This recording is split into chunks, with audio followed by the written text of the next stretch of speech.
Back at the grove, the baboons show more determination in finding their breakfast. Beneath the blanket of fallen ebony leaves lies a banquet of insects and dried fruit. As usual, the juvenile's morning routine involves much enthusiasm. Even the adults are eager to eat. The sleepy white half-brother shows little concern for all the activity, while the black one mimics the adults. The troop commander controls the proceedings, and under his security, the white baby's mother leaves him unattended.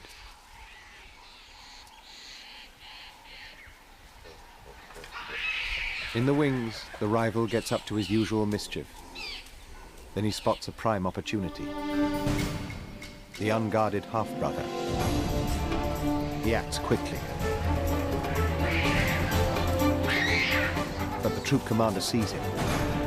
Too late. Like never before, the rival holds the power of negotiation. The troop commander needs to be cautious. His little white heir's life is in grave danger now.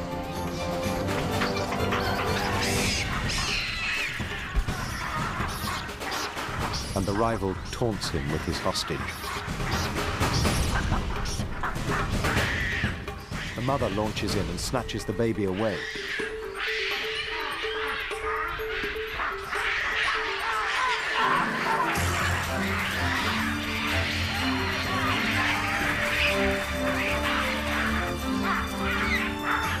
The commander returns to his consort's side to inspect the traumatized infant.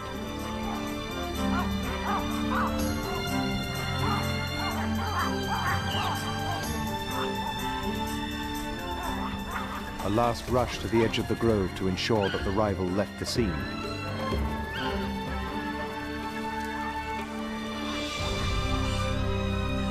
But all in vain.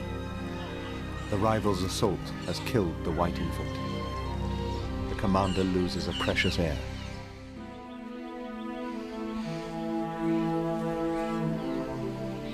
Science cannot explain the mother's unwillingness to accept the death of her infant.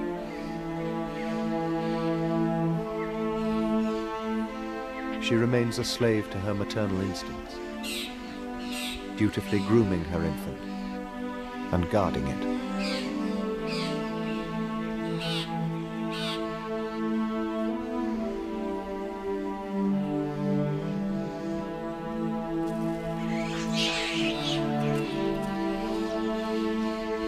Her misery affects the commander and his troop.